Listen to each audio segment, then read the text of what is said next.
আসসালামু আলাইকুম ওরহমতুল্লাহ বারাকাতুহু।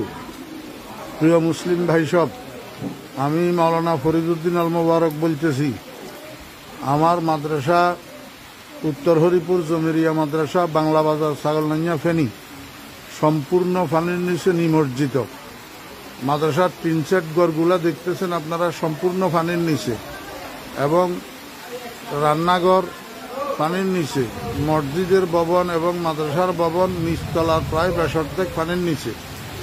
মাদ্রাসার নিচে নামলেই অঠাই পানি, যেখানে ছাত্র শিক্ষকদের মাথার উপরেও 1 হাত পানি। এমতো অবস্থায় আমাদের খাওয়া দাওয়া, পায়খানা প্রস্রাব অসুবিধা হইতেছে, খাওয়ার পানির অসুবিধা হইতেছে। আপনারা দেখেন, এই শতাধিক ছাত্র শিক্ষক মাদ্রাসায় পানিবন্দী হইয়া রয়েছে।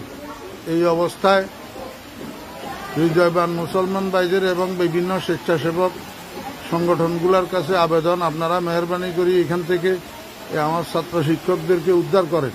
ছোট ছোট বাচ্চা এগুলা সাঁতরাইয়া যে রাস্তা পর্যন্ত যাবে এমন এই অবস্থা নাই। এমত অবস্থা আপনাদের কাছে বিনীত অনুরোধ, আপনারা যেখানে আছেন আমার এই ছোট ছোট ছাত্র শিক্ষকদের দিকে একটু সাহায্যের হাত বাড়ান, একটু তাড়াতাড়ি এখান থেকে আমাদেরকে উদ্ধার করার চেষ্টা করেন। আল্লাহ পাক আমাদের সবাইকে হেফাজত করেন। আসসালামু আলাইকুম ওয়া রাহমাতুল্লাহ।